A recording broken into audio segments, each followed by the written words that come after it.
Orlando Pérez, buenos días, ¿me escucha?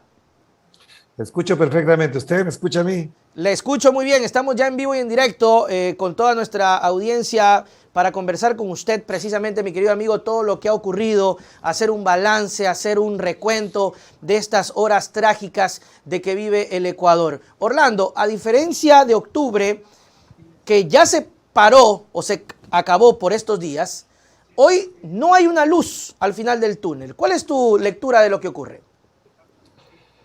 A ver, yo creo que si vamos a comparar lo de octubre con lo de ahora, hay algunas diferencias y creo que cuantitativa y cualitativamente la situación de esta ocasión es muy superior, es muy compleja, además, distinta comparada con la del 2019.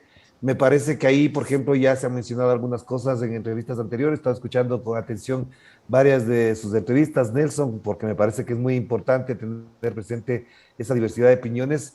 Hay un elemento que sí es muy importante. El uno es que no es el mismo líder Jaime Vargas que Leonidas Issa, Ok. eso hay que tenerlo muy presente. No es cualquier dirigente indígena, me parece que incluso en términos de pensamiento estratégico, de contenido filosófico y político a su relato, es muy diferente a Jaime Vargas.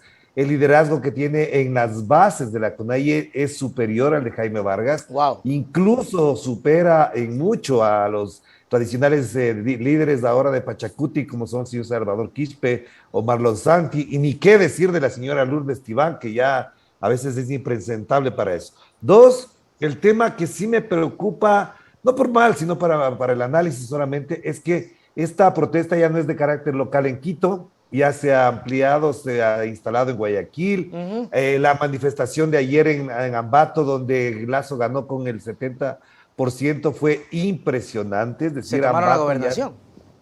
se tomaron la gobernación, en la ciudad de Cuenca, en Loja, donde ganó Lazo. Eso hay que tenerlo muy claro, es decir, es una protesta que se extiende. Y el tercer elemento es que ya no es una protesta indígena. A mí me parece que ahí se suman otros sectores, agricultores, pequeños comerciantes, mujeres, grupos feministas, estudiantes. Lo ocurrido en la Universidad de Cuenca es muy significativo, lo que está pasando en la Universidad Salesiana y en la Universidad Central de Quito es muy importante también. Así que no se parece. Y lo otro con respecto a la pregunta, Nelson, tiene que ver con que a mí me parece que el señor Guillermo Lazo perdió los papeles o nunca los tuvo. Ganó una elección ofreciendo a todo mundo para ganar una elección, es decir, no le importó mentir, Claro. no le importó señalar cosas que eran imposibles de cumplir. Y por otro lado, me parece que no tiene equipo, no tiene partido político, sus cuadros son muy, muy precarios. Acaba de salir a hablar su ex subsecretario y dice cosas que se las sabían. Y para finalizar, creo que efectivamente aquí estamos viendo al verdadero Guillermo Lazo. Es decir, los medios construyeron la imagen de un estadista, de un tipo preparado.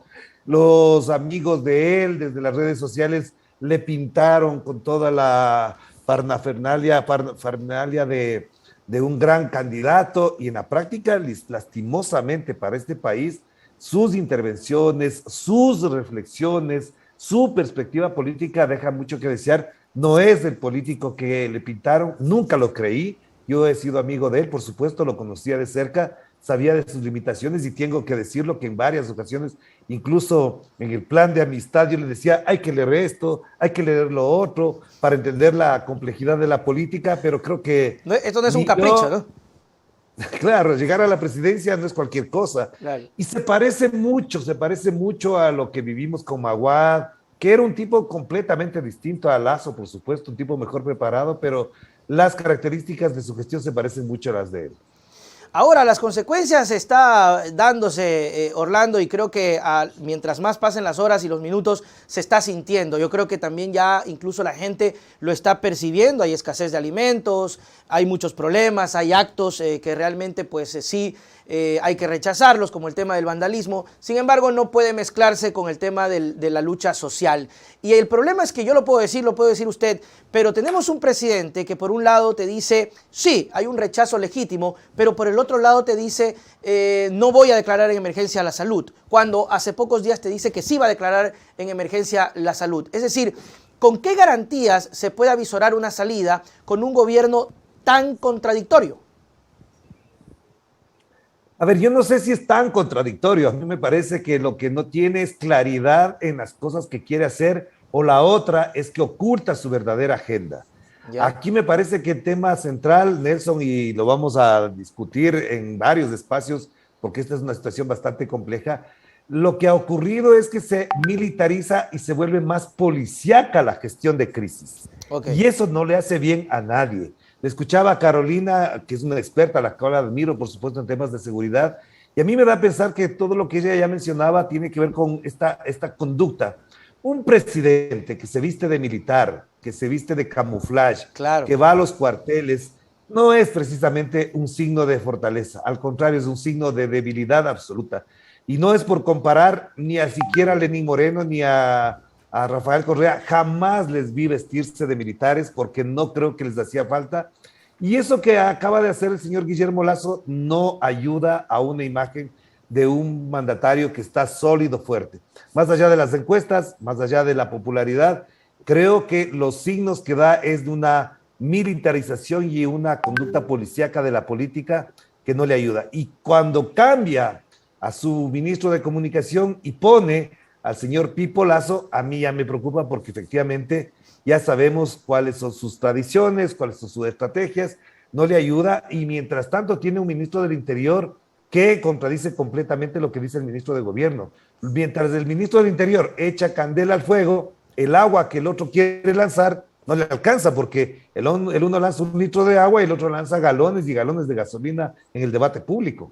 Es un problema de comunicación, más allá del problema de fondo que es de ineptitud, obviamente, pero también hay un concepto de comunicación muy precario. Tú decías del cambio que hubo y lo que uno pudo percibir a primer momento fue un gravísimo error con el tema del estado de excepción borrador que se mandó, pues, ¿no?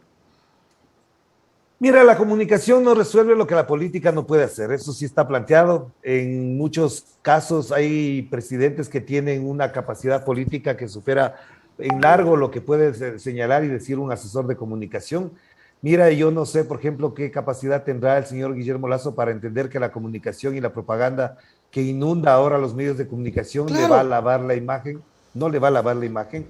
La prueba está en que además él se sigue llevando, se sigue haciendo eco de mensajes de odio, de mucho odio de parte del señor Fernando Villavicencio, del señor Carlos Andrés Vera, de todos aquellos pelagatos que efectivamente no están sustentando un debate público sensato, abierto, de tolerancia. Y hay un hecho que es mucho más grave, el estigmatizar la protesta social y volver a todo vínculo con el narcotráfico ya le está dañando mucho incluso el debate público. Es decir, el señor Villavicencio, que no tiene ninguna ética ni sensatez a la hora de hablar, habla del narcogolpe.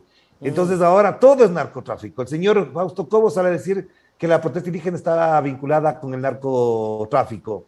El señor ministro de Patricio Carrillo dice que está detrás del narcotráfico. Y la pregunta que uno se hace, ¿y los 19 narcogenerales de dónde salieron? Claro. Los 3 generales del ejército que salieron, ¿estaban vinculados con el señor Nasa, don Nasa o no?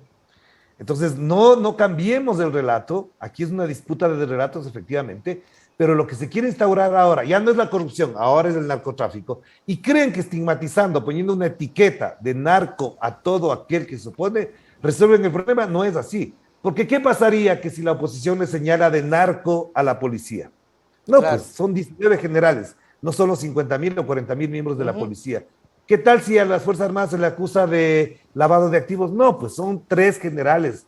No puede ser así. Con que exista pruebas, ya sería bastante, pero no hay ninguna prueba de las vinculaciones con el narcotráfico y eso deteriora el debate. Habla, y además que habla de su ineficiencia, es decir, pongamos al culpable de lo que no podamos alcanzar, es decir, vamos a poner la etiqueta de algo que no podemos resolver. Y esto, al parecer, creen que les ayuda, porque al decir que todo está detrás el narcotráfico, mencionando que sea algo real, que no creo así, lo que habla también es de una ineficiencia del Estado, porque no lo puede controlar. Entonces, etiquetemos con algo que no podemos controlar. Claro, y además, mira, hay un elemento que es muy importante. En la campaña electoral de Colombia, buena parte del relato contra Gustavo Petro fue del narcoterrorismo, del comunismo, y mira, no les alcanzó. Y siendo Colombia, Hijos. donde el uribismo y las élites, o el establecimiento, como lo llaman en Colombia, de las élites colombianas, tiene 6 décadas de control político. No estamos hablando de poco tiempo, y no les alcanzó. Entonces aquí creen, y yo creo que el señor Villavicencio, en sus pocas luces, en su poca capacidad intelectual para entender la realidad, o porque le pagan muy bien para decir barbaridades, va a seguir con ese relato, no le va a alcanzar. 2, hay un elemento que sí preocupa ya, y es que el señor Lazo constantemente le echa la culpa a otros. Siempre Sí, el claro. culpable es otro. La crisis carcelaria, la crisis de inseguridad, la situación de la salud, la situación de la educación. Solamente le falta decir que el Ecuador que él propuso, esto de que más Ecuador en el mundo y más mundo en el Ecuador, ahora es culpa de Estados Unidos, porque Estados Unidos dice no vayan al Ecuador, señores turistas no vayan. Entonces mañana va a decir, la culpa es que Estados Unidos dice que no vengan el turismo, entonces no tenemos más Ecuador en el mundo, ni más mundo en el Ecuador por culpa de Estados Unidos. Entonces ya es que traíamos en algo que es muy patético, que tiene que ver que todo es culpable del otro y no hay un nivel de autocrítica. ¿Y sabes por qué no hay un nivel de autocrítica además? ¿Por qué? Porque sigue siendo entrevistado y sigue siendo rodeado de aquellos que creen que alabar a la autoridad resuelve los problemas de credibilidad. Y no es así. Entonces el señor Lazo, el día que se siente con periodistas como tú, como yo, como cualquier otro, no va a tener el mismo relato porque va a tartamudear o va a patalear. Claro, Y eso es grave. Pero es bien fregado que nos den ese chance. O sea, yo he tratado de llegar y de que me den la oportunidad, por lo menos por Zoom, pero es muy complicado, Orlando, que te den ese chance. Ahora partiendo de todas estas estigmatizaciones. Yo te comento, no sé si lo viste, que el fin de semana pasado tuvimos ciertos ataques y nos etiquetaron Fundamedios. Yo sinceramente no lo había pedido y diciendo que grupos identificados con el correísmo han sufrido ataques. Me llamaron de la presidencia, te comento, y me dijeron, señor Salazar, ¿qué pasó? Que no sé qué. Oiga, le digo, llámele la atención a ese Fundamedio porque me ponen allí y lanza todo el lodo, lanza todo encima, porque para ellos el error que yo he cometido es haber entrevistado a Correa, que no me arrepiento y que lo volvería a hacer. Entonces, el problema es ese. Mira, es que además ahí hay un problema, lo que acabas de mencionar de Fundamedios. Yo comento una entrevista que hace el señor Artieda, lastimosamente una pésima entrevista, le caen a palos al entrevistado en redes sociales y el causante de toda la bronca soy yo. Entonces dicen, Orlando Pérez ligado al correísmo Chute. dijo esta cosa. Entonces uno dice, a ver, señores de Fundamedios, cobren un poquito mejor la plata de la USAID, gasten mejor la platita de la USAID. ¿Por qué no se gastan en un poquito de prepararse, de leer mejor las cosas? Pero no pongan esas etiquetas. Y aquí tocamos un tema que es muy importante, Nelson, es muy importante. El modo en que se está manejando la prensa es lamentablemente el modo con el que se manejaron en la caída de Bucarán, en la caída de Maguad, en la caída de Gutiérrez, durante los 10 años del correísmo, el modo en que cubrieron al señor Lenín Moreno y ahora además utilizando recursos antiperiodísticos de cualquier tipo. El otro día, si tú te fijas, el señor Lazo se reunió con un grupo minúsculo de indígenas que están asentados aquí en Quito. Así es. La portada completa del Comercio fue el diálogo avanza con el gobierno. Uno dice, a ver, esperen un ratico, no sean tan indecentes, por favor, paren, baquen un poquito el ánimo gobiernista que tienen. Entonces, no están haciendo bien su trabajo. La situación del país es lamentable. Los campesinos y los indígenas con los cuales yo he conversado, porque me he ido a meter ahí en la Universidad Salesiana, me he sentado a conversar, he hablado poquito a poquito, son recelosos siempre de conversar, pero a poco van saliendo cosas que uno entiende que la situación no es cualquiera en el campo. O sea, la gente, no es lo mismo. Es que esto es clave, Nelson, esto es clave entender. No es lo mismo que una persona que gana 40, 50 dólares al mes, que le suban el aceite de 3 a 6 dólares, que a una persona que gana 2,000 para arriba, que le suban de 3 a 6 dólares. Eso no es fácil. Para que puedan conseguir la urea, que antes costaba 12 dólares y ahora cuesta 27, ya no es lo mismo para una persona que es pobre. Y que además, cuando produce, no le quieren pagar lo que cuesta. Entonces, es muy difícil para los señores Pelagatos, para el Carlos Andrés Vera, para Villavicencio, para Ecuavisa, para el señor Artieda, para Teleamazonas, entender que la realidad está muy jodida en el campo y en los sectores rurales, que poner gasolina a una camioneta de pésimas condiciones, que tiene que salir y volver para moverse en el campo, le cueste $1 más de lo que costaba antes, pues no se entiende absolutamente nada. Y creo que eso les hace mucho daño a los medios de comunicación, porque si quieren ser gobiernistas, declárense como tal. Claro. Pero si quieren seguirse llamando periodistas, por favor, ejerzan el oficio con responsabilidad. Claro, pero ante todo, tener un poquito usted decía, de decencia, y eso es cierto. Quiero enviar un saludo a Omar Novoa. Yo revisaba, casi que no se ve, pero acá revisaba un poco TC y no, pues ya se pasa un poquito de pintarnos un país de las maravillas que no existe, diciendo que todo está bien y anclando el relato de son los vagos los que protestan, es que son los vagos los que reclaman. Oiga, eso es ser bastante inhumano y bastante incoherente, además de no tener empatía. Orlando, estamos perdiendo la empatía en este país. Por supuesto, pero también soy un poco relativo quiero relativizar eso porque te voy a decir una cosa que es muy, muy interesante. Cuando yo veo las métricas, y las reviso regularmente por mi trabajo, las métricas de tu programa, de Radio Pichincha, de Telesur, de Radio La Calle, de JJ, cuando tú ves las métricas, uno dice, a ver, algo está pasando aquí. O sea, a Nelson Salazar no lo están viendo 4 gatos, no. Pero en cambio sí estamos viendo que Radio Democracia, que Radio Atalaya, que Coavisa, que lo que hace el señor Diego Kendo. El otro día, sin mentir, esto no voy a mentir, lo digo con claridad, estaba el señor canciller Juan Carlos Holguín en Radio Democracia con ese señor que se llama todavía periodista Miguel Rivadeneira, y había 200 personas. Yo veía tu programa, escuchaba a Alexis Moncayo, y entre los dos ya sumaban 10,000 en YouTube. Y el señor Juan Carlos Holguín, canciller de la República, que no va a tu programa, que no va a Radio Pichincha, que no viene a Telesur, no tenía ni 200. Entonces la pregunta es, ¿a quién está escuchando la gente? Claro. Y eso debe preocuparles a ellos. Pero claro, como viven en su burbuja de cristal, viven hablándose entre ellos, aceptando los cócteles de las embajadas donde se reúnen muy modositos y bien perfumados y dicen, nosotros somos la ética de este país, obviamente se creen el cuento.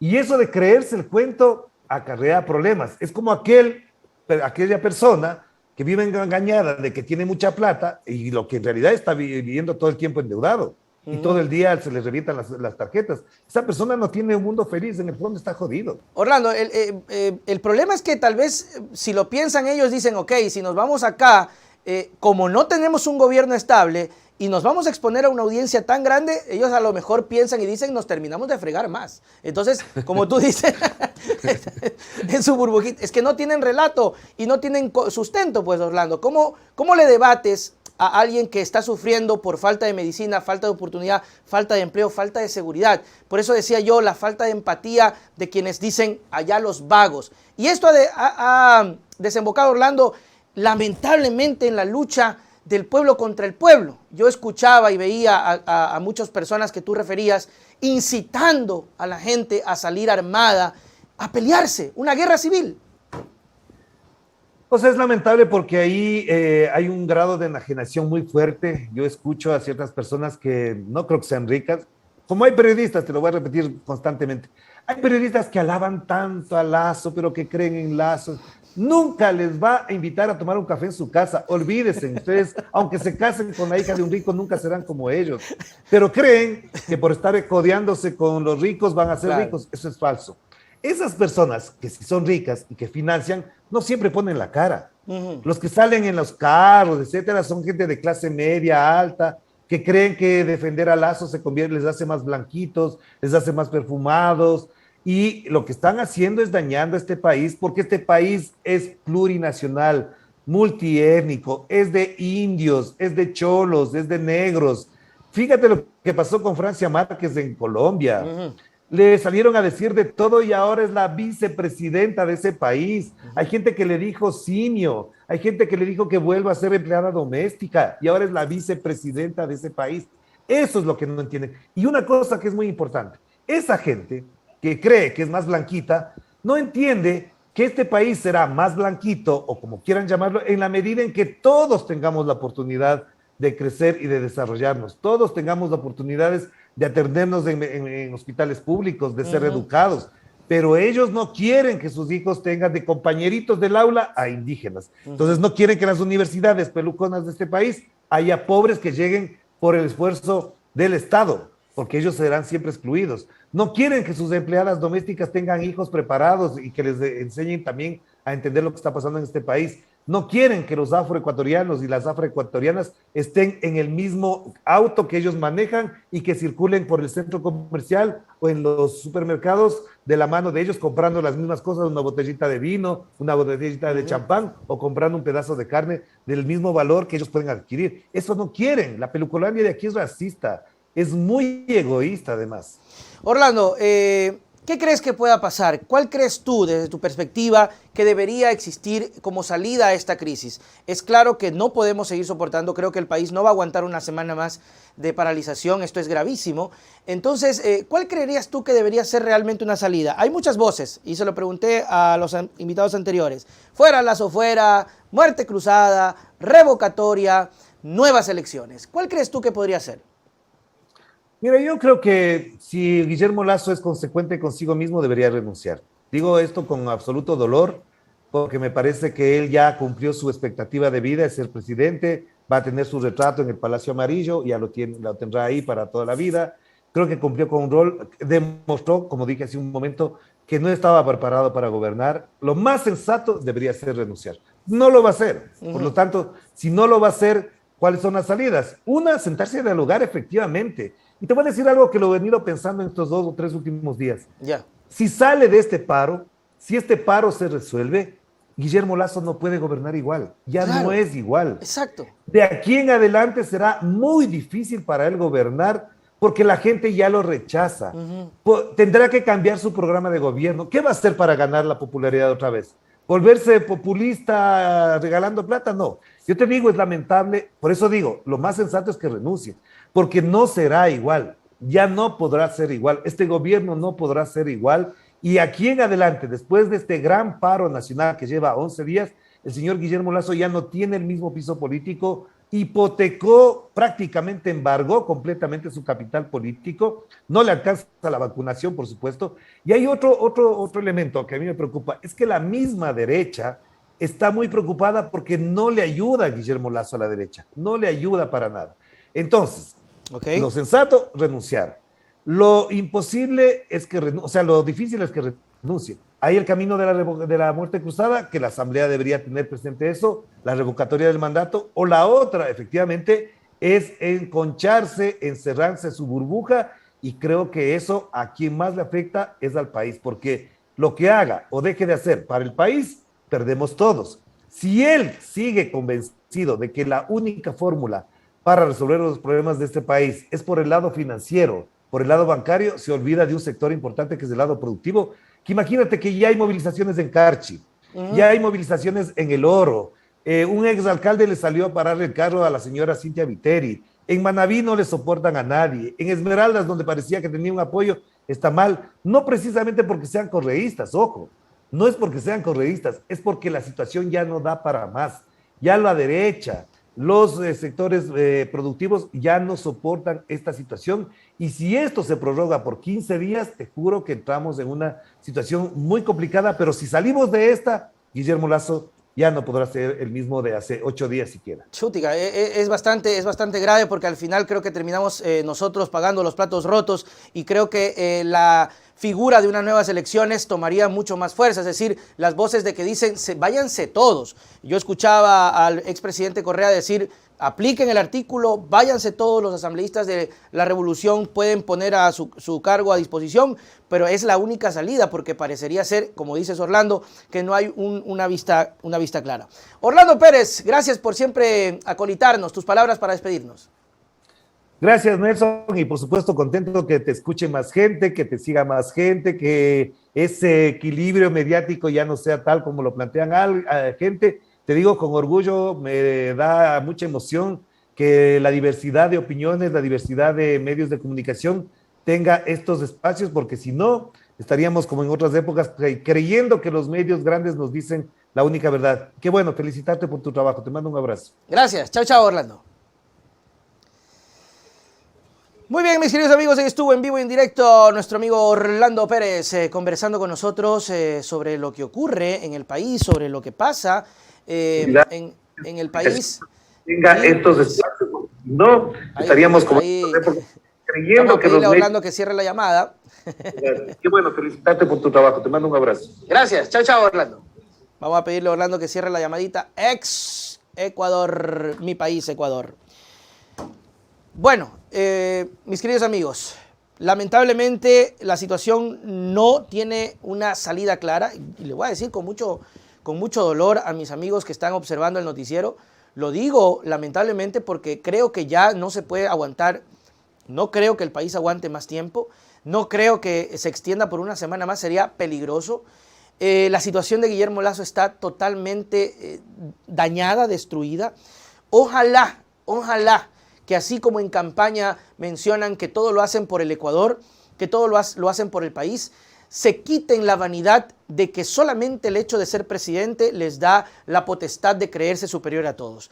Ojalá que el gobierno encuentre ese raciocinio, esa sabiduría y pueda tomar una de las mejores decisiones.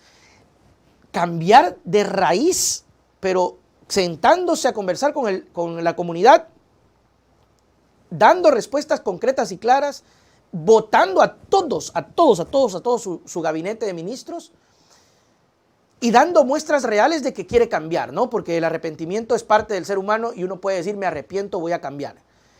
O por su contrario, no puede hacerlo, el egoísmo le sobrepasa, oiga, por el país, no por usted, hacerse a un costado. Y no es cuestión de ponerlo a Borrero, porque sería peor y más trágico, porque Borrero tiene, creo que el 88% de rechazo popular, sino de convocar elecciones. Es decir, vamos, esto de que ya gané por voto popular, me hago perenne, es una mentira. Al señor Yunda lo sacaron por una coma que no puso en un oficio. Lo sacaron y Yunda ganó elecciones. Así que no me vengan a decir que porque ganó elecciones hay que someterse a cualquier persona que quiere abusar del poder. Hoy el país, el Ecuador, le está dando muestras de que no se aguanta más. Ojalá y el presidente Lasso tenga la sabiduría de tomar la mejor decisión, radical, porque hoy necesitamos una respuesta radical. O se sienta, se despoja, lo llama, lo busca. Por más que le digan débil, eso no es debilidad, llamar a Leonidas y decirle, ven acá hermano, vamos a hablar de una vez por todas, sin intermediarios, poniendo todas las cartas por el bien del país y votando a todo su gabinete, podría dar una muestra de cambio el presidente de la República y podría de pronto pensarse, porque el Ecuador es la gente en el país es muy chévere. O sea, el presidente Lasso no nos puede venir a decir que el Ecuador es muy malo con él. No. 74% lo apoyó cuando ganó las elecciones. La gente puso esperanzas en usted.